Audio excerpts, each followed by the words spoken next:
Welcome to the Thursday edition of 14. I'm your host, Chris Lee. Barry Allen, we finally have a national champion in baseball, and finally is what Mississippi State fans must be saying. All the great teams in the history of that program, State never had the hardware, now it does, and congratulations to those guys. They earned every bit of it. Yeah, they did, and they were one of three Power 5 schools never to win a national title in any sport. And they have now left the group that Kansas State and Virginia Tech, leaving them as the only two teams. And it's appropriate, really. I mean, if you're Mississippi State, I mean, you're going to win your first national championship. I mean, no disrespect to any of the other sports there, but it's almost sacrilege if it's not baseball. I mean, it's just, they eat, breathe, sleep, drink baseball 24/7, 365 and a quarter. Throw that in because of the leap year.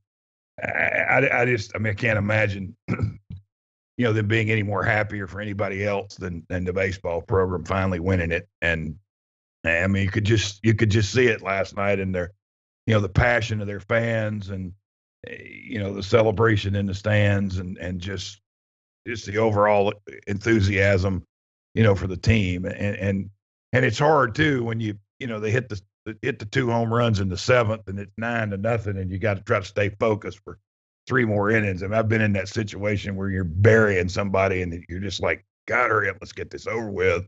And that was hard too. But great season for them. They're the 30th team to win the College World Series, and another SEC team now seven haves and 7 have not. Maybe we ought to reclassify the league into the haves and to the East and West. Maybe we ought to have the have not division and the have division, and all the teams that's never won the World Series be in one division.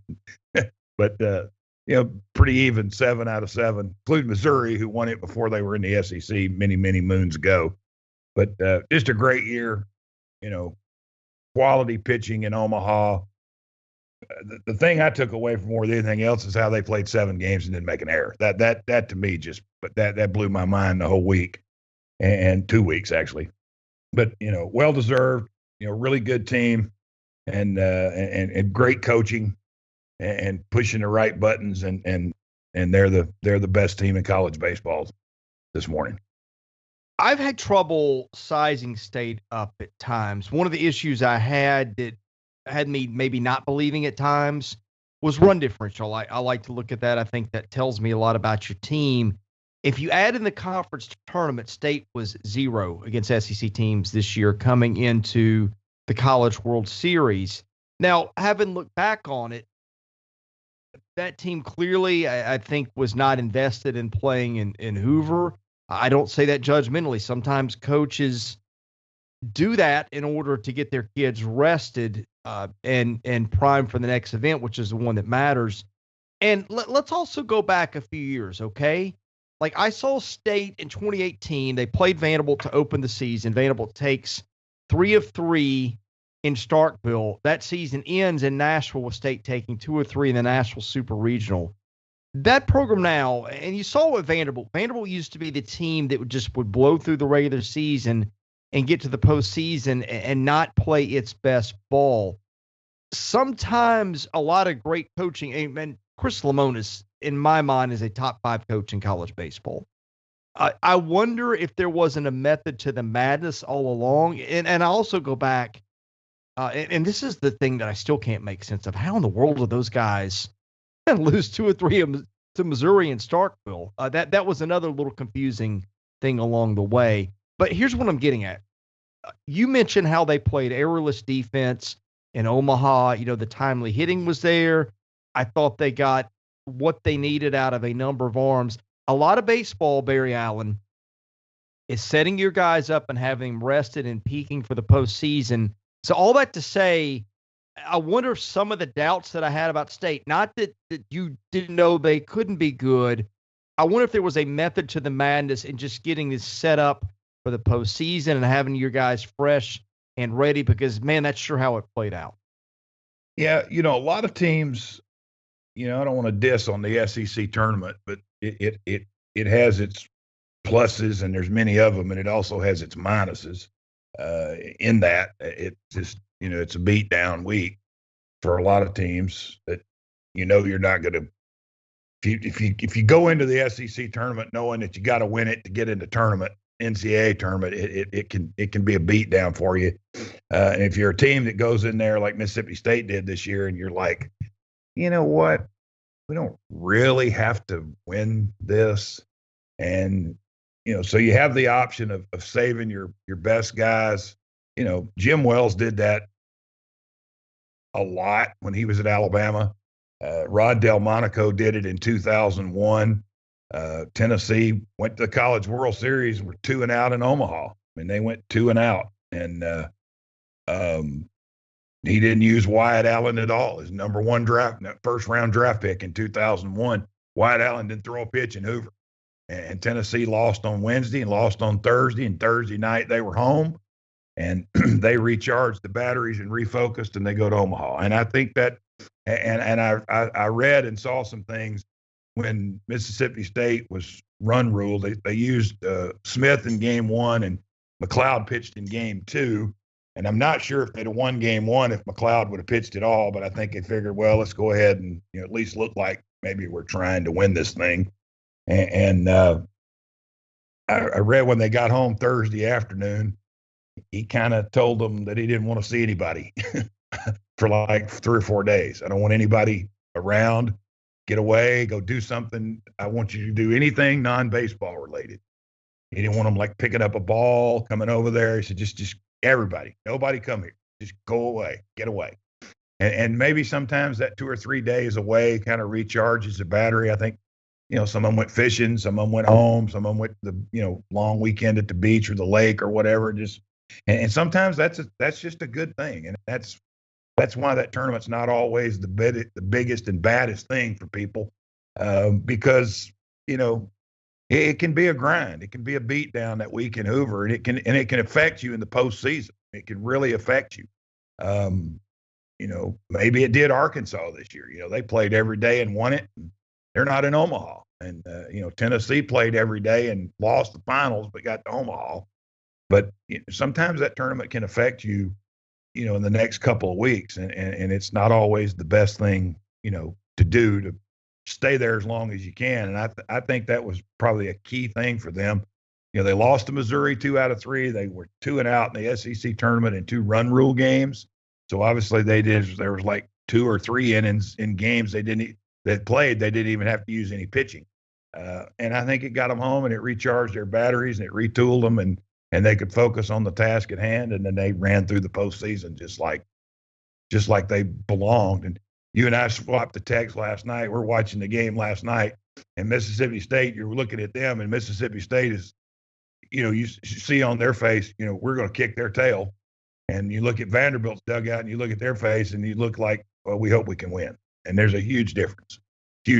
And I think that really came through last night. Well, I want to spend the bulk of time on State Day because I think that's where attention is deserved. The victors go the spoils. But Vandy, just to me, has looked gassed for a few weeks. To me, it kind of didn't make sense.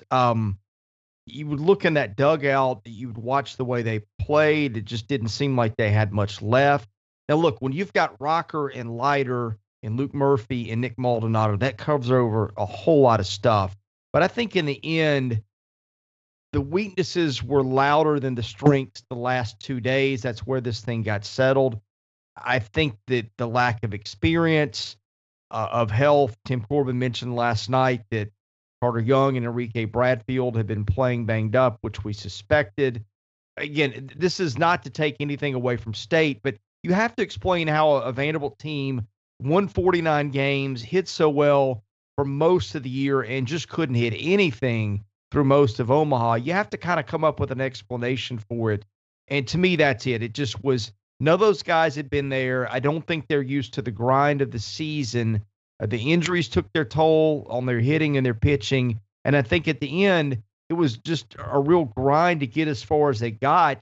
And they ran into a team that just had, it seemed like everything left in the tank, where they had almost nothing at the very end. Yeah, they were kind of like that during the year. There's flashes during the regular season, where you look at them and you go, well, maybe this isn't really that good of a Vanderbilt team. And I don't mean that in a negative way. I mean, you know, I mean, Nick Saban's worst team at Alabama still won 10 games and won a bowl game. So, I mean, that's his worst team. So, I mean, when you say that, that's because your teams are so good. I mean, you expect to be there, you expect to win. So if you get there and you don't win, or you maybe don't make Omaha, you're like, oh, well, what was wrong?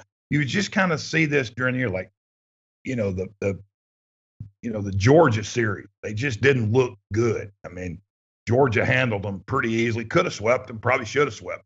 Just didn't look good in that series. And other series, had bullpen issues against Tennessee in game 2 and lost the division championship in game 3 against Kentucky with some bullpen issues. And then, some games they struggled to score, but then other games they put up a bunch of runs. And it just didn't seem like they were the consistent, well-oiled Vanderbilt machine that we're used to seeing over the course of the year. They had an okay showing in Hoover, not great, not a real difficult regional at home. Struggled against Tech, particularly in the final game, to get out of the regional. Was super dominant on the mound against East Carolina, but struggled to score against East Carolina. And Mississippi State's pitching is way better than East Carolina's, in my opinion. But struggled to score in that series, and then just got to Omaha and just could not hit and could not catch a ball. I mean, it was incredible how it just, even last night, just, easy outs. I mean, I think they had 4 or 5 one-pitch outs, just non-competitive at bats, just easy outs, and then, just can't fill ground balls. I mean, he makes an error in the first inning. Rocker does, sets up that run, and the walks were uncharacteristic. And it's just there were signs, I thought, during the year. I still think they're a very good team. They won 49 games. They finished second in the country. They finished third or fourth in the SEC. I still think they're a very, very good team and a very, quality team with one of the most iconic names and players in college baseball history in Kumar Rocker. But it just didn't seem to translate in Omaha.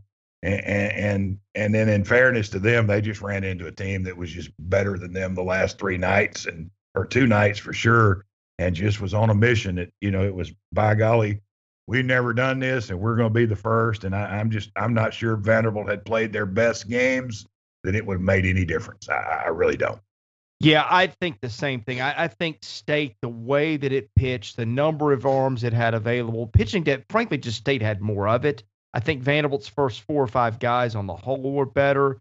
But sometimes in a tournament like this, you need those other guys. That helped. But I think the big difference was just the lineup. You talked about the fielding. They locked it down from start to finish in that event. I think that having guys like Tanner Allen and Rowdey Jordan, who've been there on that stage a lot of times, was a huge difference. And frankly, that's kind of where I want to go next, Barry. Those are 2 of the more iconic and greatest players in the history of the league. And I just thought those guys deserve every bit of credit they get. Allen was our player of the year in the SEC this year. Jordan was, I think, on our first or second team All-SEC team. I'd have to go back and look it up again, but certainly did nothing to detract from that in Omaha. But I just thought those 2 players, experience and having guys who have the right pulse for the right situation. And by the way, it's not limited to those 2, but those are the guys that I just watched time and time again. And every time they're at the plate or needing to make a play in the field, it just feels like they were going to deliver. And that's kind of how it played out when it mattered for State. It's almost like every inning they bat, they score. And I don't know. Well, how many times did they score in the first inning in the College World Series? It was literally almost every game, and they hit 1 and 2. Right. And they scored in every first inning against Vanderbilt. 6 games they played against Vanderbilt this year, and they scored in the first inning in every game. So it's almost like every time Rowdey Jordan and Tanner Allen come to the plate, where it's in the first inning, the 5th inning, the 7th, whatever, just seems like every time they bat, they score. Not necessarily them, but the team scores, and that's as uncanny as not making an error for 2 weeks. Just the knack they have. They were very confident last night. I mean, Rowdy Jordan set the tone. First pitch, bang, right field, he's on. And he's like, you just could kind of tell, okay, it's Kumar Rocker. I respect him, but I'm not afraid of you. I'm not scared of you. And then Tanner Allen strikes out on not one of the better strike calls by Perry Costello in the game. Yeah, that was 9 inches off the plate. Yeah, that's a podcast for a different day, but that guy doesn't need to be calling college baseball. No, when you're watching a game and you don't care who wins, and I did not, and you're on Twitter, and the Mississippi State fans are killing the home plate umpire, and the Vanderbilt fans are killing the home plate umpire, and the media covering the World Series is killing the home plate umpire, and the 2 analysts on ESPN's killing the home plate umpire, he must not be very good because everybody was on it. But anyway, that's a different podcast for a different day. But, they overcame that and took advantage of the error, scored the run, and then the floodgates opened. And there was, you could just see every time they batted, what Allen scored 4 runs the other night. He had 3 hits last night. Jordan had, they held him 0 for 4 to the last inning Tuesday night, and he got a hit. He got a hit in his first 3 at bats last night. So he had 4, went from 0 for 4 to 4 for 4. And just couldn't keep them off the bases. James had some big hits. Hancock had some big at bats. I think Tim Corbin last night said that his numbers were insane. Guy that probably his at bat doesn't even start till 2 strikes, and just guy's got 44 walks and 16 strikeouts on the year, and I mean you can't get him out, and he'll wear you out. You just can't get him out. And Kellum Clark came in and some key situations for him in this. I think he's going to be a really good player. Forsythe made some really good plays at shortstop. Not much of an offensive threat, but had a good, grounded out last night and pulls, got a run in for him. And guess what? Set the tone for the top of the order because here they come. And they, Jordan doubles and they get another run. And, those 2 guys were catalysts. I mean, you could say there's a lot of players at Mississippi State that you put on a Mount Rushmore at Mississippi State. And I'm not going to say these 2 guys belong on the Mount Rushmore, the 4 guys, because you'd have to have 100 Mount Rushmores to get all their guys on there. But they've got to be 2 of the most iconic kids that they've had. I mean, most everybody in our generation remembers, Jake Mangum from a few years ago. And then the old people like us, remember the Burke Masters and the Palmeros and the Clarks and the Dan Paradoyas and, Pete Youngs and guys like that, iconic players, John Cohen, the coach at Arkansas State now, Tommy Raffo. I mean, those are kind of guys that, and that's just the guys. That's just who they are. I mean, that's who Mississippi State is. That's those kind of guys, and that's who they are. And Tanner Allen and Rowdy Jordan will be Mississippi State icons till they die. And their tombstone may read Mississippi State baseball icon when they go, because that's who they are. Well, and I want to backtrack a little bit, Barry, because again, these are guys who have been good for several seasons. They were part of that 2018 team that got to Omaha. So basically, Rowdy Jordan and Tanner Allen went to Omaha and were pieces at every opportunity. In other words, the 2020 season obviously was canceled, so there was no opportunity to go to Omaha. At least the conference portion was. So anyway, they've made a lot of memories, and it makes me look back. Sometimes it's not just one particular team, but it's an era. And you look back, and you got to recognize Jake Mangum and several of those other guys, Ethan Small. This has been one heck of a run for Mississippi State baseball. And I would not have said any differently had they lost either Tuesday or Wednesday. I think it's not just that they finally got the hardware. It's you look at how many great players this team has had for the last 2, 3, 4 years, and it really was a special group.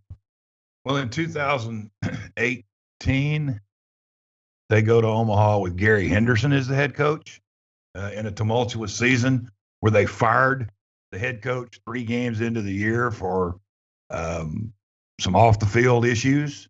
and then Gary Henderson takes over, and they take this team to Omaha. They lose, what was it, 20-10 to Oklahoma, 20-13 to Oklahoma in the first game of the Tallahassee Regional. I was at that regional.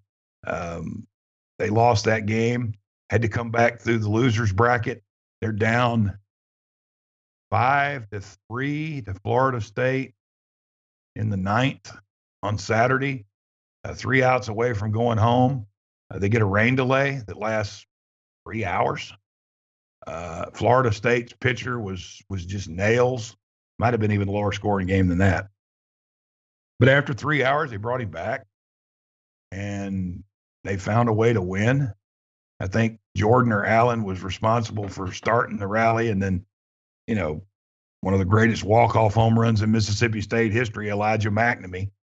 It's a 3-run bomb in the bottom of the ninth, and they walk off Florida State in Tallahassee, come back that night and beat Samford. Come back Sunday come back Sunday and beat Samford, come back Sunday and beat Oklahoma, come back Monday and beat Oklahoma. Then they go to Vanderbilt, and McNamee is another legend in that super regional, and they go to Omaha with Gary Henderson. Then Lamonas comes in the next year. They go to Omaha again with some big blows against Stanford and super regional. Might have gone last year if they hadn't been COVID out, and then they go this year and they win it. So, you got these two guys, Jordan and Allen, that, they think that's what you do every year. In fact, Lamona said after they beat Notre Dame that the kids were all jumping up and down and dogpiling and everything. He kind of looks over out of the corner of his eye and he sees Rowdy Jordan and Tanner Allen just kind of standing there looking at him, and he kind of walked over to him and he goes, "Are y'all not excited?" And they go, "Coach, we expect to go to Omaha. We ain't done anything yet."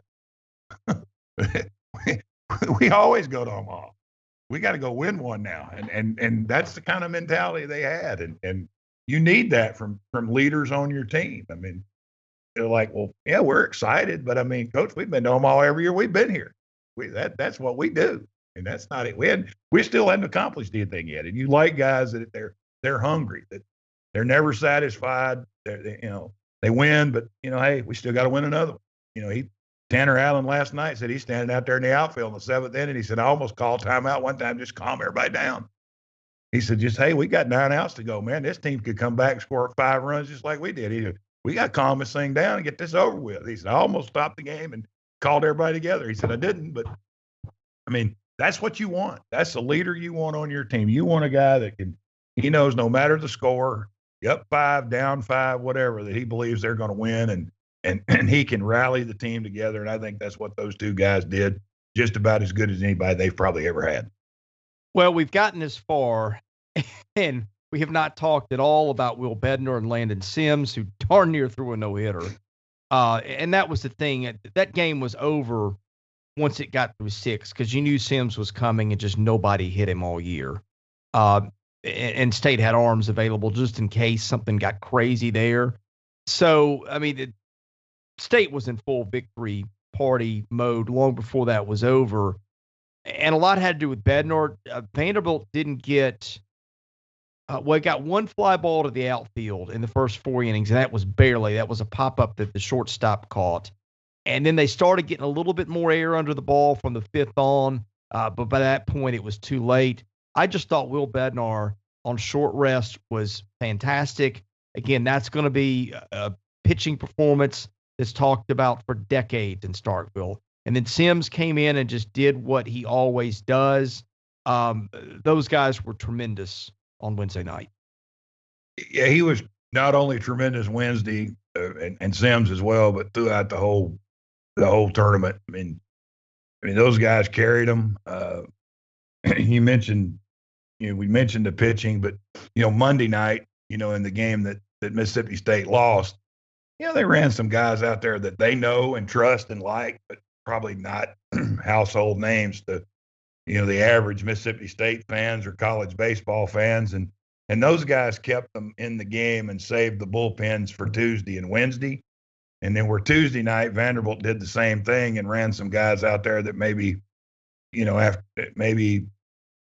wasn't exactly household names, that were not exactly household names either.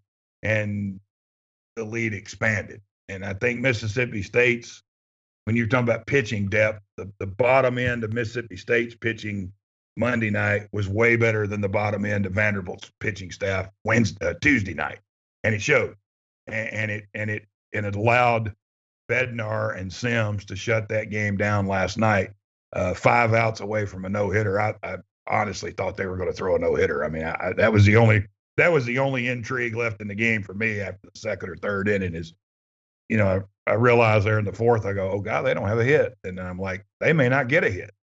And that was really the only intrigue for me left after the third or fourth inning last night. Vanderbilt had 2 on in the first on a couple of walks, hit into a double play. They got a walk and a stolen base in the second inning. He got out of that, and then 15 in a row.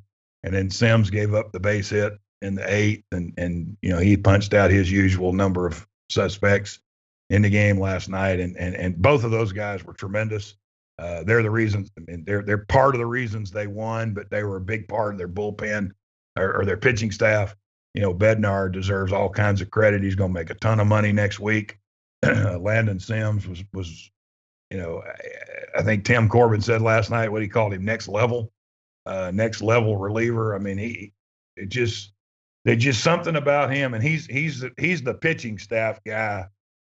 He's the Tanner Allen and Rowdey Jordan of the pitching staff, because you heard Tanner Allen say last night in the post game, when he said I was going to call timeout, maybe try to calm everybody down, he goes, but you get that different vibe when you see 2-3 rolling in out of the bullpen, and you go, yeah, okay, we got this. And that's just kind of how they are. When he comes in, everybody at Mississippi State, all the players, all the coaches, all the fans, they go, well, game's over. And really, and probably truly, if you're totally honest and went to the other dugout and asked the other team, they would probably say, yeah, we have no chance to hit this guy. And it was that way all year long. It wasn't just a week or 2 weeks. I mean, it was from the very first pitch Landon Sims threw this season. He was as dominant as anybody in college baseball on the mound. When he came in with the bases loaded against Texas on opening day and struck out the side and retired the first 12 hitters he faced against Texas in his first game of the year and struck out 10. He put up the sign. He put college baseball and the SEC on notice that if you're going to beat Mississippi State, you're going to have to go through me, and it's not going to be easy. And he was as dominant as anybody. I mean, if it's any other year where there's not a Leiter and a Rocker and a Nikhazy and a Kevin Kopps, he's probably the number one pitcher in this league and probably his pitcher of the year in this league. But there were so many arms in this league, I don't say he got overshadowed, but other guys had some incredible numbers. I don't remember, and I'll ask you. I don't remember a year where there were that many pitchers that could have, should have been the pitcher of the year and couldn't do it because there's usually one, you say, well, that guy had a case for it. But I mean, there were legitimately, Chris, 5 pitchers in this league this year, maybe more, that legitimately could have been SEC pitcher of the year. And if they'd have won, I don't think anybody could have argued with that. And I don't remember that being that high a number in the past. I can't remember a season where, there were that many guys. Do you remember anything recently or where we've had that many? I don't. And by the way, I will put together our final 14 best pitchers, and that'll include the postseason and our 14 best hitters / position players. I'll start to work on that later today. But yeah, I mean, and I'm thinking in my head, okay, those guys would be Kevin Kopps, who I think still has to be your pitcher of the year in the league, even after postseason. Of course, Kumar Rocker and Jack Leiter from Vanderbilt, Doug Nikhazy from Ole Miss, and good grief, who am I missing? Landon Sims. Yeah, I mean, I would put Sims ahead of Bednar. Bednar didn't throw quite enough innings, probably, to get in that starters conversation. I think Nikhazy, certainly Rocker and Leiter threw more. I think they were both 110 to 120 between them. Bednar, I think, finished in the low 90s. And there is a difference, and you see it sometimes. And frankly, you probably saw it with Kumar Rocker last night. He probably was not at his best because of the toll of the pitches. And I do think durability matters. It's not just your ERA, it's how many innings did you do it over. But yeah, I agree with you. And I wouldn't even put Bednar in that top 5. He's a first rounder. We said coming into the season, Barry, that this league had just some elite arms. You look at guys that fell by the wayside. Oh, Landon Marceau would be in there too, of course. So that's maybe 6. Marceau, I'm sure some years might have won pitcher of the year, but this was not the year to be pitching in the SEC to try to win that kind of award. But you lost him. You lost Ryan Webb at Georgia. Jonathan Cannon never had quite the year we thought he'd have. And a lot of good arms at South Carolina. Nobody in that class, but some good ones. Florida's arms, that's a whole other discussion. But yeah, it was a really good year for arms in this league. And certainly 5 or 6 guys, I think you could definitely say had pitcher of the year type seasons. Yeah, you had Rockert 122, Leiter 110 innings. Bednar only threw 92.1. Nikhazy threw 92. So he got one more out than Nikhazy did in that deal. But you know, all those guys, all those names are just littered all over, the board, in SEC leaders. Cops was 1 in ERA, Leiter was 3, Nikhazy 4, Bednar was 7, Rocker was 6. Strikeouts, it was Leiter and Rocker at 179, Nikhazy at 142. Bednar finished 4th with 139, where most years 139 is going to win. Cops was 5th at 131. You look at the wins. Rocker had 14, Cops had 12, Nikhazy had 12, Leiter had 11, Bednar had 9. I mean, Sims had 13 saves behind Broadway, who had 16 to lead the SEC. Now, just too many guys. I mean, it's just way too many pitchers. Marceau's in there as well. Just that could have made a claim to be the pitcher of the year in this league, and Mississippi State's got certainly one of them with Landon Sims and what he did. It was a fascinating year for pitching. I think it was kind of a pitching dominated league this year. I mean, the highest batting average in the league this year was Ole Miss at 288. The league hit 271 this year. The league slugging percentage was 445, and the league on base percentage was 376. So I think it's a pitching dominated league, even though the average ERA was 4.41, but the elite teams, were below that. Even Vanderbilt had led the league in ERA, but it was 346 for the season. But just some dominant pitching throughout the year. Strikeout totals were just nuts. Just a lot of crazy numbers.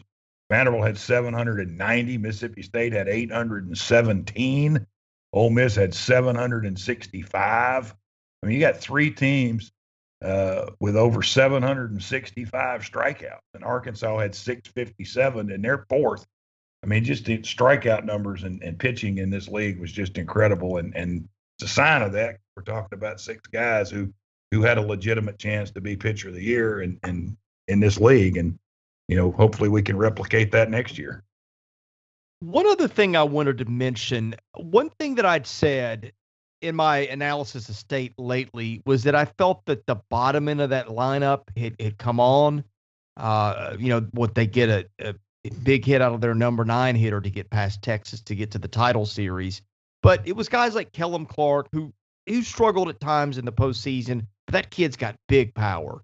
And he's going to be a star in this league. We talked to Brad Cumbest, who had taken over left field and done well there, missed last night after getting hit the night before. Braylon Skinner plugged into left, and frankly, it got a lot better since I'd seen him play this year. Made some really good defensive plays out there, hit a little bit, but that's the other thing about them. It wasn't just those big guys at the top, and by the way, throw Logan Tanner in there too. We didn't talk about him much. It wasn't just those 2 guys, those 2 stud pitchers State's got, and the fact that it literally could throw 13, 14 other guys. It wasn't always going to be good, but depth of arms who don't just blow you up. And you saw what happened with Vanderbilt on Tuesday night where that can go bad. State had a floor there that really protected them against that kind of implosion. But I did think that we have gone this long and didn't mention some of the lower end guys too. Cameron James, another guy we didn't talk about a lot. He's not a lower end guy. I think he won the regional MVP, if I'm not mistaken, in the Starkville Regional, which Mississippi State ran through that. But I think it's worth mentioning that it wasn't just those name guys we know, but you saw some other kids in that lineup step up and have some big moments for the Bulldogs too. They did, and you look at their numbers; they're not just eye-popping numbers. I mean, they only had 2 players hit 300. Well, 3 players now. Allen, Tanner, and Jordan all hit over 300 in the World Series. Jordan led them with 10 hits. You mentioned Forsyth. He was 5 for 20. Clark was 5 for 25. We're talking about him. That's not a great average at 200, but 4 of the 5 hits were extra base hits. He had 2 doubles and 2 home runs, and he knocked in 5 runs. You mentioned Cumbest. He's 4 for 22. He had a key hit in the Texas game. Cameron James was just 4 for 27, but he had a homer, had 3 ribbies. They all had key hits and key moments. You take the batting average and you go, well, that's not very good, 148. But, we talked about that yesterday a little bit. It's not necessarily what you hit, it's when you hit it. You could be 1 for 4 and hit a 3-run homer in the 7th inning and end up helping win the game. Or you could be 4 for 4 and you go, well, he was 4 for 4 and he was left on base 4 times and he didn't drive in any runs. And he only, it's timely hitting and different things. And they all seem like everybody in their lineup had a key hit or a key at bat. Like Forsyth last night, he didn't get a hit, but he grounded out short and he drove in a run in a game that was at the time tight. I think that made it 2-0, and then Jordan doubled on the next at bat and made it 3-0. I mean, so Forsyth strikes out, and Jordan lines out or pops up or something like that. They don't score 2 runs in that inning. You say, well, he grounded out, he didn't get a hit. Well, he got a run in, and in a game that you think is going to be a close game, and I think everybody thought last night was going to be closer than it was. Runs would be at a premium. Of course, they were a real premium for Vanderbilt, but that was a big moment in the game for him. And he didn't get a hit, but it was a huge moment in the game that he was able to get a run in a key situation. And the bottom of their order did that quite a bit, although their batting averages won't show you that they did have quality at bats throughout the tournament, 1 through 9, and particularly 6, 7, 8, 9. Barry, was there anything we didn't get to before we end the show today regarding the College World Series? No, I think we've hit everything. It's nice that the SEC is so dominant. That's the 8th national championship the league won this year. Baseball culminating the season, and I think you just have to be proud and happy that you had 3 teams out there. And wished a couple more had been able to get there. And I think maybe hopefully now we're over the stench of the North Carolina State saga from last weekend. I hope that's past us now, and we move on from that. And I think the best team won. We said here on Monday, I picked Vandy to win Monday and Mississippi State to win Tuesday, and I said I admit Vandy winning on Wednesday, and I didn't have confidence in Vandy winning last night. I really thought Mississippi State, after watching Monday and Tuesday, I thought Mississippi State would win last night. But I stuck with my original pick. So, but I think the best team won, and I think they deserved it. I think they played well majority of the season. Everybody has their ups and downs. Swept by Arkansas, lost 2 out of 3 at home to Missouri.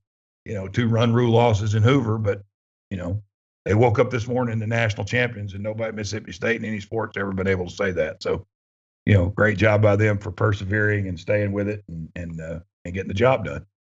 Yeah, I'm with you on all that. I think the thing was, you have seen Kumar Rocker pull superhuman feats before.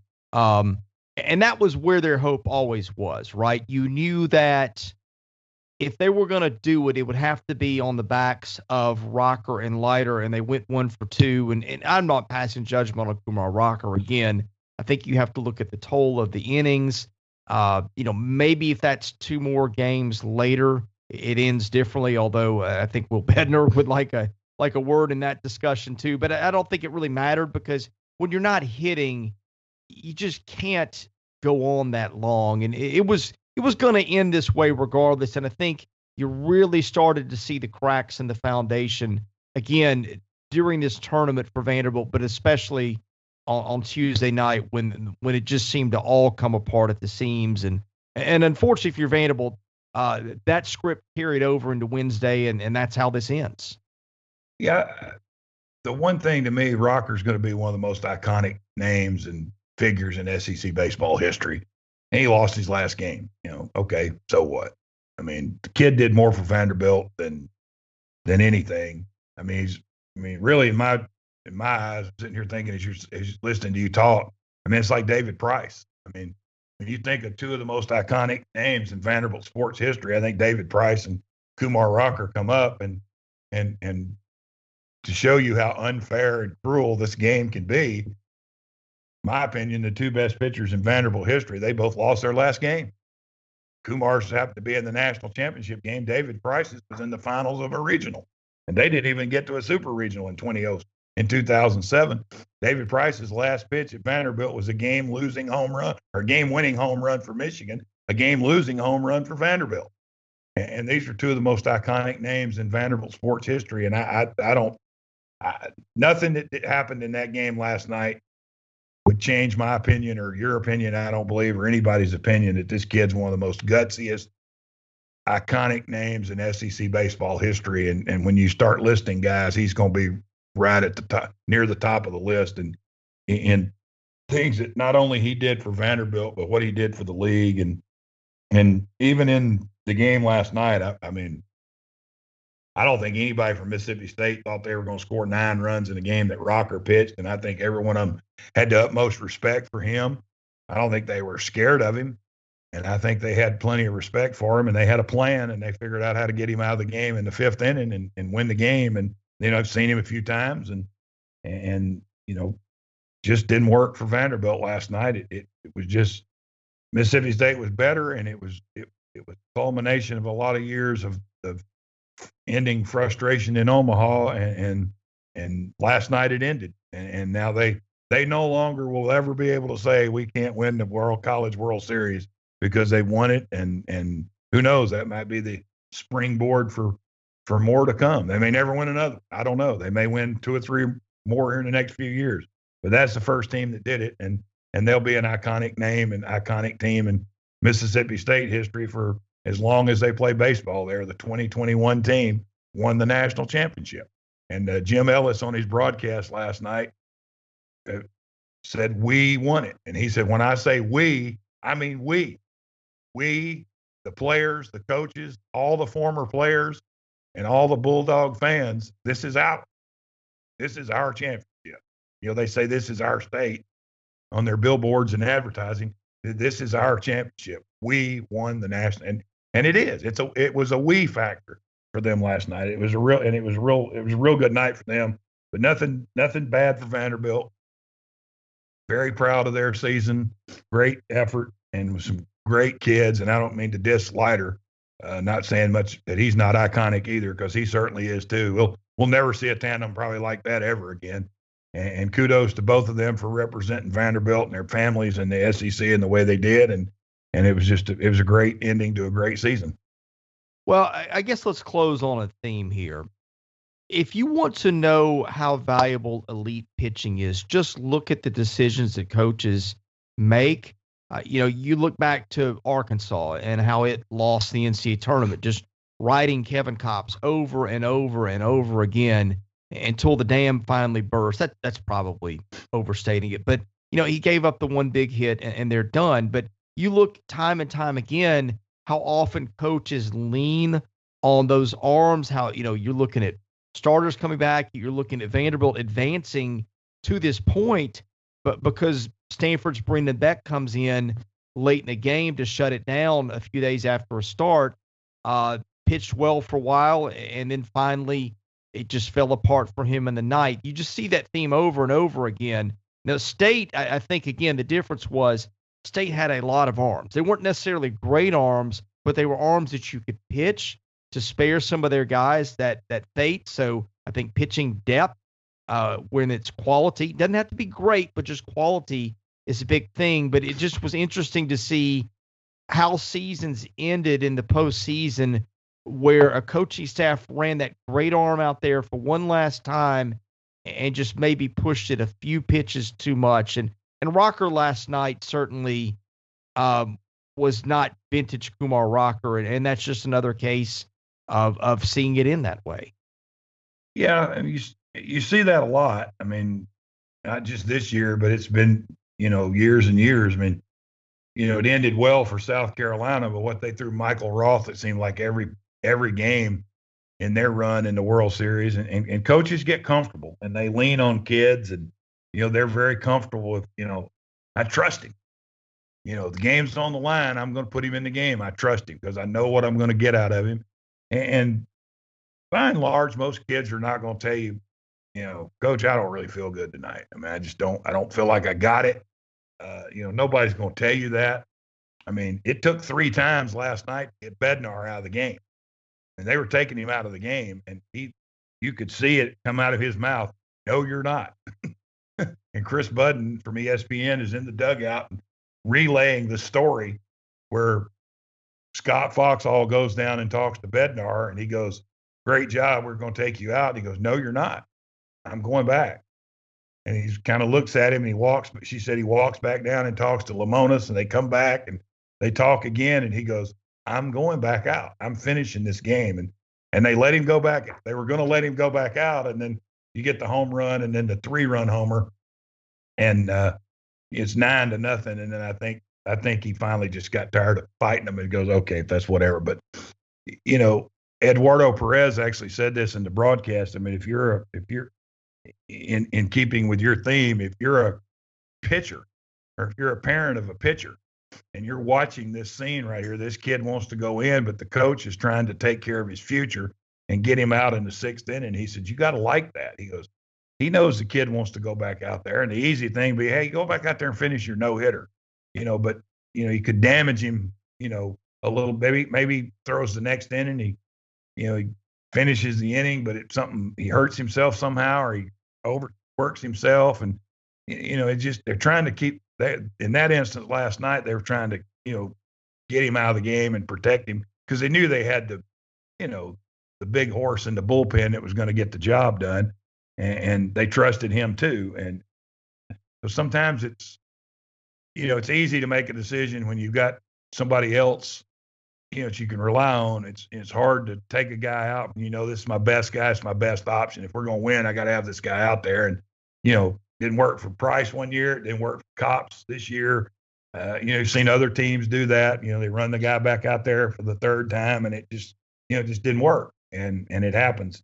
But, State had some more options and, they were able to get him out and they combined on a 1-hitter last night and, added drama to, a very historic night for their baseball program. Well, Barry, it has been a blast breaking down SEC baseball with you this year. We will continue that in the future. We'll bring you back for baseball season next year. And you were a man of many talents, sir. You have covered football and basketball, and maybe we'll try to work you in for some of that too. But I just speak on behalf of a lot of people. We appreciate what you've meant to us at the 14 this year, and frankly, what you've meant to college baseball. I think that you may, and I don't say this lightly or as false flattery, I think you may know more college and certainly SEC baseball than any human being alive. You are a real treasure to us at the 14, and it was so much fun talking baseball with you this season. Well, I appreciate you saying that. College baseball is my passion. I like college football, and I like basketball, not as much as I used to. I think it's got some issues, but football is a lot of fun. I like traveling, being able to go around to different stadiums and obviously different baseball stadiums and watch. But baseball to me is, not only just the SEC, which is the best conference in the country. I live here in Tuscaloosa where we have really good junior college teams and, some other good teams, Division III schools and NAIA schools. We had a junior college team in Alabama this year that went to the World Series, and we had an NAIA team in Alabama that went to the World Series this year. Shelton State and junior college, and Faulkner and NAIA. Played the World Series this year in different parts of the country. And, baseball is just kind of something I've always enjoyed.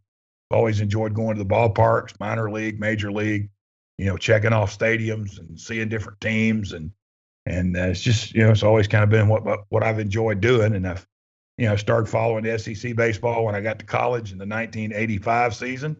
And, it's kind of hard to not like SEC baseball when Auburn has Bo Jackson and Mississippi State has Will Clark and Rafael Palmeiro and Jeff Brantley and Bobby Thigpen. And you're like, hey, this is pretty cool. And, Tennessee was good in the 80s, and Mississippi State, Florida, and Alabama had some good teams in the 80s. I just missed David Magadan by 2 years. But they have some really good teams and really good programs. And then the emergence of LSU. And so it's been a lot of fun to track. We've, come a long way from the chicken coop at Duty Noble and places to, you go watch games and nobody's there. And to now where you go and there's 15,000 people at games, and, the game's grown and it's been a lot of fun, and it's a really good sport to follow. And I think people have realized that.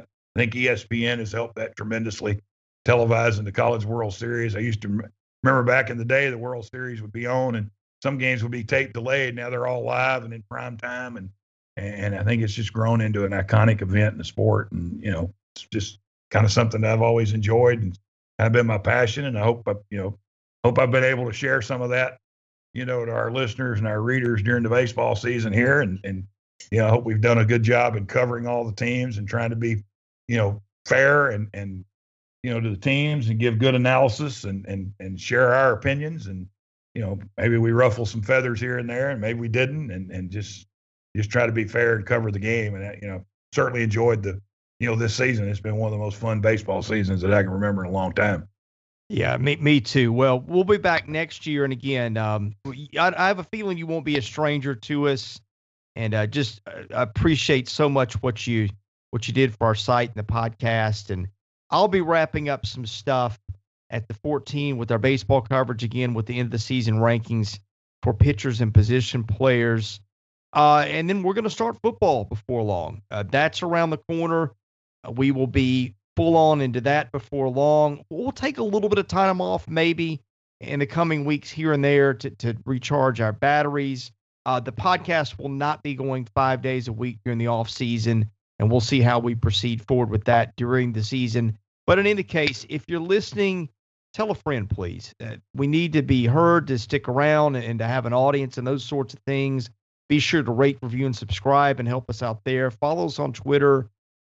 Go to our content at southeastern14.com. Pass that around to your friends. But in any case, we'll be back with the 14 next week. Not sure what day, probably Monday, but be sure and watch our feeds where you get them. I'm your host, Chris Lee, on the 14. Thank you for listening to us today, and we'll see you again next week with another episode of the 14.